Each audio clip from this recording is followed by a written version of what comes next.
Hello, friends. How are you today? Hey, I wanted to jump on here today to talk a little bit more about what I started talking about last week. So, if you did not catch my video that I posted last week on the Live Differently on Purpose page, I was talking about negative self talk. And I got a lot of responses from that because I think that that's something that so many of us struggle with. Um, if I when we talk about ULA, one of the things that they ask us to do when we talk about money is our first money memory, and that can be that money's evil or money doesn't grow on trees. Well, I want you to think about your first food memory, and when I think about that, I think of um, finish your plate, don't waste your food. There's poor kids that don't get to eat like that. I remember watching TV and you would see like Married with Children. That was a really popular show when I was a kid. And Peg would eat bonbons when she had a bad day and watch Oprah and put her feet up. And so we always kind of learned when you are having a bad day or you break up or something goes bad, you buy a gallon of ice cream and a big bag of chips and you sit in front of the television.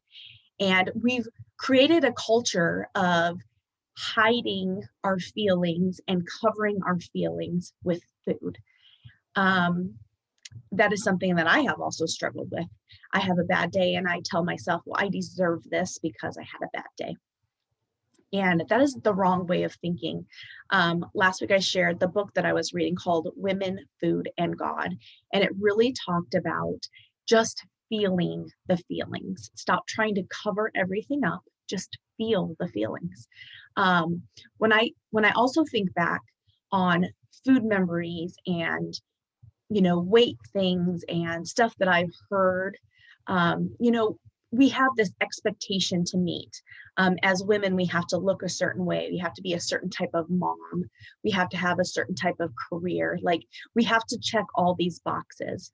And when we don't check a specific box, that's when we really start the negative self-talk with ourselves. And I'm not good enough and I don't look good enough. And it's just bull crap. It's such bull crap. And then we're told by society, love yourself. After you just told me that I don't meet this little perfect box that I'm supposed to fit in, I'm supposed to love myself. And I think that's where the negative self-talk starts. I was reading on it last night. It's something men suffer with too. And I see this even in my own marriage. My husband will look in the mirror and he's not happy with what he sees. And he's smaller than I am. And I look at him like, what are you talking about? But everybody struggles. We all have been given this image of what we are supposed to look like. And it's so wrong and it's not true. So you have to remind yourself that those things are not true. It's not reality. Something I don't know if you guys have all ever noticed about me is you'll never see me without my face on. It's kind of a joke, but it's the truth. And the reason is I have vitiligo. I don't know if you have ever noticed that I do talk a lot with my hands, but I do have vitiligo. And this is something that started when I was about 19 years old. And it's most likely a result of the thyroid problems that I had when I was a teenager. And so I try to hide that as much as I can. It's very hard to hide on my hands, but I hide it on my face. And it's something that I also struggle with. And I remember a couple of years ago, I had said something to the effects of, why does all of the weird things happen to me? Why did I get the thyroid stuff? Why am I having the weight problems? Why did I get the vitiligo? Like all this weird stuff, it always happens to me. And my mother said, and this, I remind myself of this, it happened to you because God knew that you could handle it. And I was like, you know what? That's true. So I try to handle these little things with grace.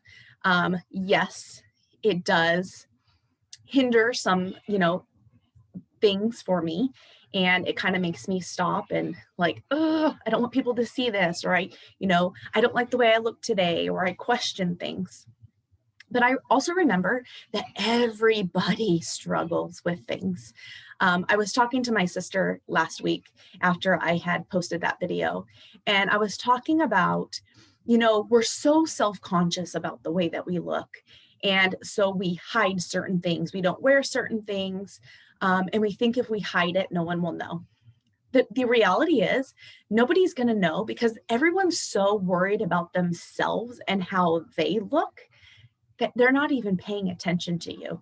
Honestly, what they're probably doing is looking at you and thinking, man, I wish I was as confident as that girl, because they're struggling with their own internal battles all the time. Something a friend recommended to me a couple months ago that I have really embraced and taking advantage of is in areas that I struggle, I write Bible quotes or what the Bible says about me and about these different areas.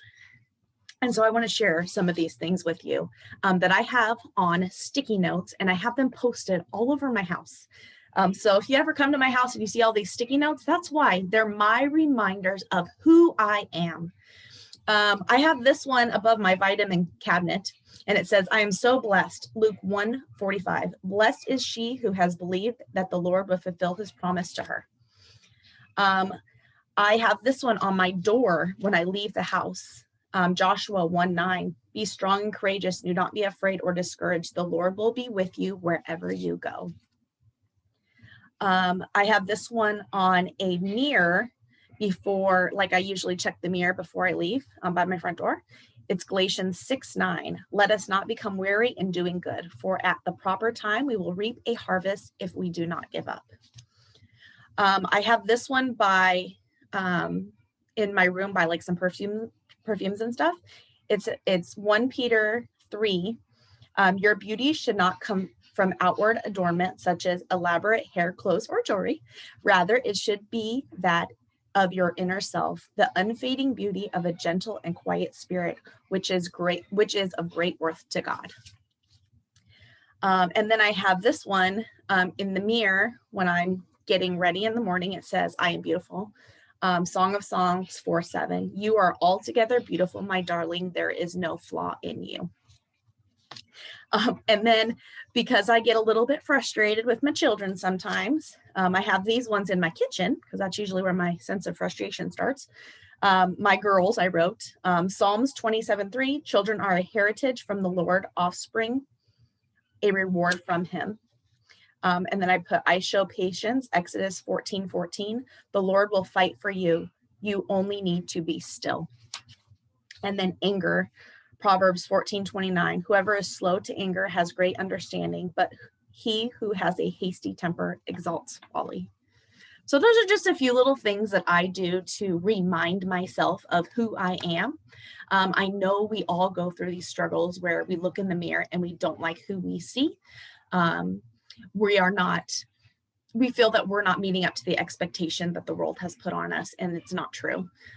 You are amazing. You are built for greatness. God placed something inside of you, and you have to believe that every single day. So I hope this was helpful to you. I hope you can take, the tip of, just put little Post-it notes around, remind yourself who you are, show up. And don't be afraid, because people need to hear your story. They want to know your story, and they want to walk this journey with you. I know that's something that I'm very passionate about, is helping people and walking journeys with you and just being here. Another thing that's really helpful is music is huge. And I had posted a few weeks ago when I was doing the faith F of the framework, how music has really helped me get through some stuff. And I think self-worth and what God says about me, I find that in music. So that's something else you could check out. So I appreciate you guys listening. I'm also going to drop today my YouTube. I posted something just on food. If you're kind of struggling with that and getting that started and eating healthy and starting, a health journey, I made a video this week about that. So I'm going to drop that on this page as well. So I appreciate you all so much. Reach out if you need anything. I am here for you. I am an accountability partner. I am on this journey and I struggle just as much as you do. So be grateful, have faith, and go get your ULA life.